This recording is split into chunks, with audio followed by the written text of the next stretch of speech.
오늘 우리가 함께 나눈 하나님의 말씀은 구약성경 시편 67편입니다.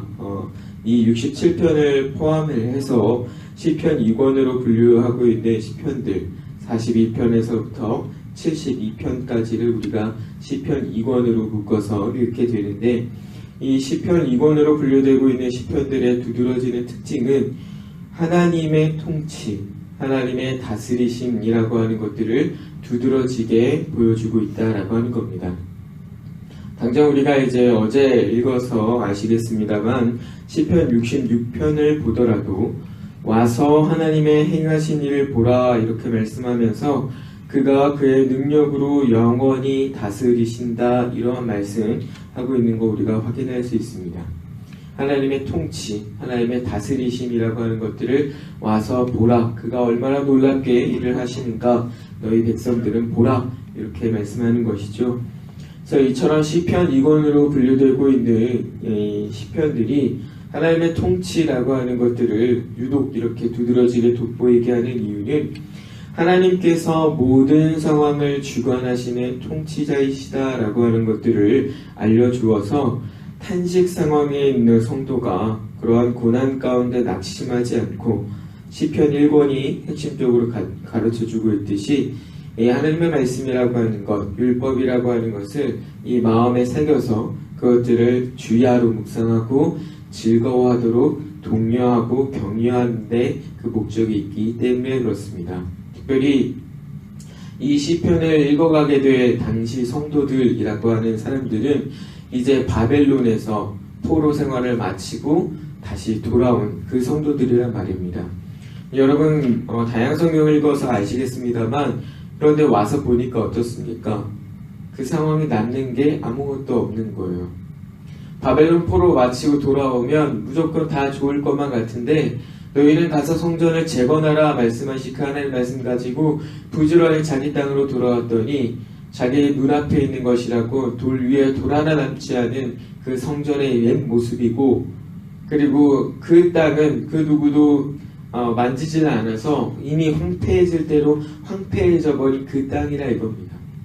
오죽하면 이스라엘 백성들이 이 성전을 재건하는 일들을 하면서 눈물을 흘리기도 했고, 또 그 성전을 재건하는 일보다 그 땅을 개간해서 먹고 살 일들을 먼저 하면서 성전 재건이 중간에 멈춰지기도 하는 것이죠. 그러한 상황에 있는 성도들, 이러한 사람들이 이제 와서 하나님의 말씀을 가지고 살아야 되는데 와서 보니 아무것도 없단 말입니다. 하나님 대체도 우리를 이 자리 가운데 왜 이런 모양으로 불러내셔서 차라리 바벨론 포로로 살게 하셨으면 그 땅에서 먹고 마시는 문제는 걱정하지 않았을 텐데 왜 이 땅에 와서 먹고 마시는 문제를 고민하게 하시고 성전 재건하라 말씀하셔놓고 아무것도 주어지지 않습니까? 그런 마음을 갖고 살아갈 수 있는 상황에 있는 성도들, 이런 성도들이 이 말씀을 읽고 하나님의 격려와 위로를 얻도록 이 성도들을 이 말씀으로 위로하는 것입니다. 하나님의 일하심을 보아라. 너희 상황을 넘어서 일하시는 그 하나님의 놀라운 모습을 보아라 라고 하는 것을 가르쳐 주는 것이죠. 그래서 우리가 오늘 이 본문, 이 말씀을 통해서도 짧지만 하나님의 통치라고 하는 것들이 대단히 두드러지게 나타나고 있다라고 하는 걸 확인할 수가 있는데, 오늘은 이 말씀을 중심으로 해서 그러한 하나님의 통치를 바라보는 우리가 어떠한 자세로 살아야 되는가라고 하는 것을 좀 생각을 해보고자 합니다. 67편 1절을 보시면 하나님께 구하기를 은혜를 베푸사 복을 주시고 얼굴을 비춰주시기를 구하고 있습니다. 1절에서 하나님 우리에게 은혜를 베푸사 복을 주시고 그의 얼굴빛이 우리에게 비추사 이렇게 말씀하는 것이죠.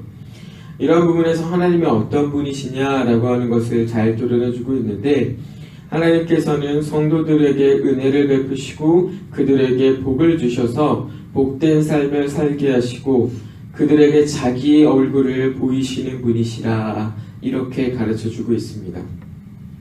보이는 상황은 그렇지 않을지라도 하나님의 분이심, 하나님의 본인은 자기 백성들을 가까이 하는 데 있고 그 백성들을 돕는 데 있다라고 하는 겁니다.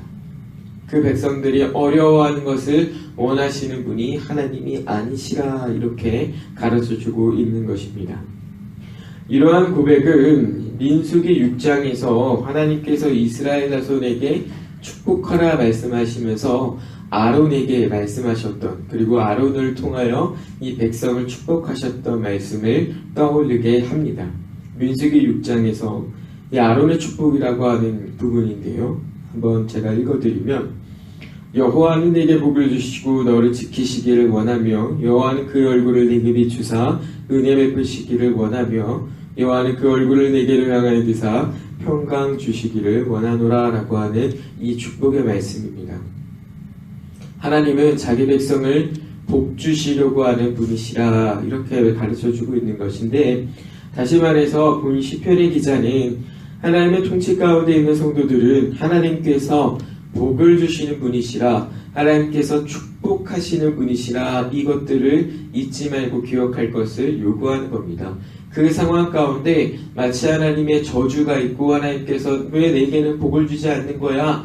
라고 하는 그런 마음이 들 때에 그게 아니라 하나님께서는 복을 주시는 분이야 라고 하는 것을 확신하도록 우리의 마음을 이끌어가고 있다라고 하는 겁니다. 그래서 비록 성도들의 상황에 어려움 가운데 있자 할지라도 하나님의 축복을 기억하면서 또 하나님께서 그렇게 이끌어 주시기를 기대하면서 하나님을 바라볼 것을 우리에게 가르쳐 주는 것입니다.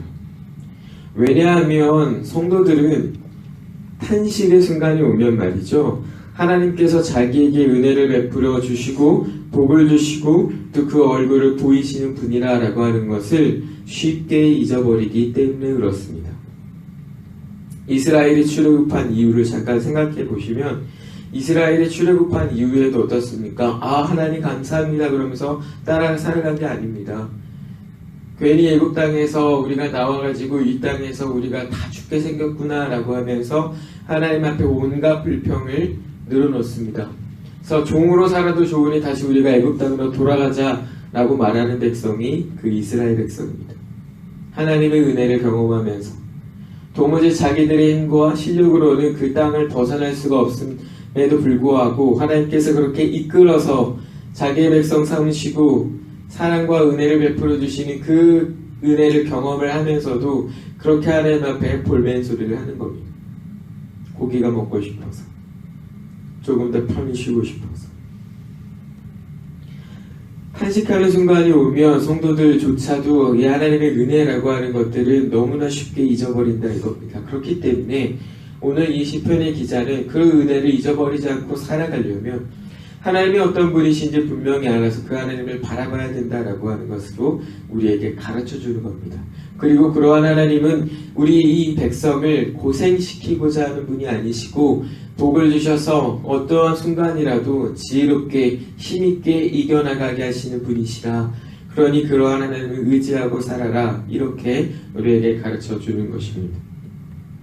인생은 하나님의 은혜를 누리더라도 그것을 쉽게 잊어버릴 만큼 목이 고든 자들일 뿐만 아니라 그토록 어리석은 자들이기 때문에 오늘 이 시편의 기자는 우리가 그러한 잘못을 반복하여 살아가지 않도록 우리에게 이 말씀으로 위로와 또 격려를 계속해서 하는 것입니다. 그렇기 때문에 우리는 일상의 생활 가운데 언제라도 우리에게 은혜를 베풀어 주시고 또 복을 주시고 또 그 얼굴을 향하여 평강을 주시는 그 하나님을 바라볼 수 있어야 됩니다. 예배당에 나와서만 하나님 찾고 그 은혜를 구하는 게 아니고, 예배당에 나와서 하나님을 찾는 그것만 하는 게 아니고, 일상의 생활 가운데 내가 호흡이 이어지고 있는 그 모든 순간 가운데 이러한 하나님의 은혜를 구하고 그 하나님을 바라볼 수 있어야 된다라고 하는 겁니다. 근데 대부분의 많은 성도님들이 일주일 생활 가운데 한 6일은 하나님 없이 살아갑니다.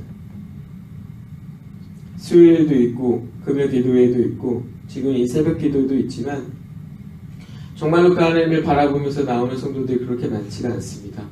그래도 한 번이라도 나가면 나를 불쌍히 여겨주실까 싶어서, 이거 안 하면 내가 가지고 있는 걸 잃어버릴까 싶어서 그렇게 하는 경우들도 너무나 많이 있습니다. 그런 거 아니고 정말로 우리가 하나님을 바라보기 위해서 그 마음으로 하나님을 찾아야 된다라고 하는 겁니다.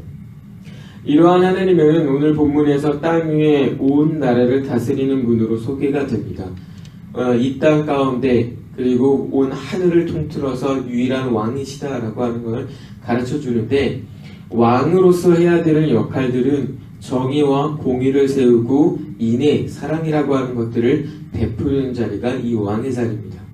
솔로몬 왕이 하나님 앞에 지혜를 받아서 그러한 통치를 초기에 했었었죠. 그래서 그 나라가 어떻게 되는 겁니까? 올바른 질서를 가지고 살아갈 뿐만 아니라 다윗 그 영광을 그대로 이어가는 겁니다. 솔로몬 성전을 건축을 해서 하나님의 놀라운 그 영광도 잘 드러내주고 있는 것이죠. 그러한 역할을 해야 되는 것이 왕이다라고 하는 겁니다. 사람은 실패를 합니다. 솔로몬 왕도 실패를 했고 다윗도 실패를 했고, 그러나 하나님이 실패하는 분이 아니십니다. 하나님은 정의와 공의로 이 백성을 다스리시고 당신의 사랑, 인애라고 하는 것을 보여주시는 분이시다라고 하는 겁니다. 그렇기 때문에 성도가 그 통치와 다스림 가운데 살아가면서 도무지 두려워할 이유가 없다라고 하는 겁니다. 지금 내가 불공평하게, 부당하게 경험하고 있는 잘못된 일이라고 하는 것은 하나님께서 반드시 바로잡아 주실 것이라고 하는 기대와 확신이 있기 때문인 것입니다. 지금 내가 기뻐하는 이 순간에 하나님께서 내게 사랑으로 이렇게 내게 좋은 것들을 주시는구나 라고 하는 확신을 가지고 하나님 앞에 감사할 수 있는 것입니다. 하나님의 통치 안에 살아가는 성도들, 이러한 왕이신 하나님을 바라볼 수 있어야 된다라고 하는 겁니다. 다시 말해서 하나님께서는 자기 백성들의 궁핍함을 채워주시고 또 그들의 합당하지 못한 어려움을 해소해 주시는 뿐만 아니라 그러한 절대적인 통치 안에서 자기 성도들을 보호하시는 분이시다라고 하는 것을 이 본문을 통해서 우리에게 가르쳐 주는 것입니다. 그렇기 때문에 성도들은 언제 어디서 무엇을 어떻게 하든지 하나님의 돌봄 가운데 있다라고 하는 것을 인정하고 확신하면서 이 마음의 평안을 가질 수 있게 되는 것입니다. 정리해보자면 하나님의 다스림이라고 하는 것은 모든 그의 통치를 신뢰하는 자들에게 유익한 것으로 나타난다라고 하는 겁니다. 오늘 이 본문을 보시면 아시겠습니다만 거기에는 민족적인 구분이 없는 겁니다. 모든 민족이 이 하나님을 찬양하고 이 하나님을 바라보게 될 것입니다. 그래서 이러한 하나님의 통치 가운데 그 하나님의 통치를 바라보는 성도들은 이 마음에 자꾸만 기쁘고 즐거움이 가득하게 되는 것입니다. 얼마나 좋습니까? 하나님의 정의로움과 하나님의 의로움을 바라보면서 하나님의 인애를 경험하면서 살아가는 성도, 이 마음 가운데 얼마나 즐겁고 기쁨이 넘쳐나는 일입니까? 그래서 찬송하지 않고는 못 배기는 겁니다. 기쁨의 노래를 하게 되는 것입니다. 열방이 그 노래를 따라 부르게 되는 것입니다. 그러한 고로 그의 통치를 받는 자들은 자신이 속한 공동체와 세상 내에서 하나님의 다스리심이라고 하는 것들을 알리는, 그런 것들을 드러내는 밑거름이 되어야 되고 또 그러한 증인의 삶을 살아야 되는 것입니다. 성도로서 하나님의 통치가 자기가 속한 공동체와 세상에 드러나야 된다라고 하는 겁니다. 그것이 교회의 기능이고 그것이 교회가 제대로 된 역할을 하는 그런 모습인 것입니다. 오늘날 교회가 너무나 이 역할들을 잘 못하는 겁니다. 예배당 와서도 지지고 볶고 싸우고 하나님의 은혜는 없습니다. 감사도 없습니다. 생활 가운데 변화도 없습니다. 하나님의 구원이라고 하는 것, 감격 다 잊어버린 지 이미 오래입니다. 그걸 가지고 그저 교세를 유지하기 위한 전도, 하나님께서 천대에게 주시는 이 사랑이라고 하는 것을 잘 가지지 못한 교회, 그것들을 자랑하지 못하는 성도, 자기의 가정에서, 자기가 처한 공동체에서, 직장에서 하나님을 잘 드러내지 못하는 성도, 교회. 오늘 이 하나님의 말씀을 통해서 우리는 많은 부분들을 반성하게 되고 또 돌이켜볼 수 있게 되는 것입니다. 사랑하는 성도님들, 오늘 본문을 통해서 우리는 하나님께서 우리를 축복하시는 분이시고 그렇기 때문에 우리가 어떤 상황에 있든지 그는 가장 지혜롭고 거룩하게 우리를 다스리시는 분이다 라고 하는 것을 배우게 됩니다. 그리고 우리는 그러한 하나님의 다스림을 신뢰하면서 우리가 속한 교회와 가정에서 그리고 우리가 속한 다양한 공동체에서 이러한 하나님을 자랑하고 이러한 하나님을 잘 드러내면서 살아야겠구나라고 하는 것도 배우게 됩니다. 상황을 넘어서 역사하시는 하나님께서는 우리에게 복을 주시는 분이다라고 하는 것을 기억하고 또 그러한 하나님을 바라보면서 주어진 오늘 하루 잠잠히 하나님을 묵상하고 그런 하나님을 자랑하며 살아가는 모두가 되기를 바랍니다. 하나님께서 모든 백성을 통치하듯 오늘 하루의 우리 삶도 분명히 다스려 주실 것입니다. 이러한 은혜 속에서 오늘 하루를 또 지혜롭게 즐겁게 감사하게 살아가는 저와 여러분이 되기를 다시 한번 부탁을 드리겠습니다. 기도합니다. 우리와 함께 하셔서 어떤 순간에도 두려움에 사로잡히지 않고 이기게 하시는 하나님 아버지께 모든 영광을 돌려드립니다.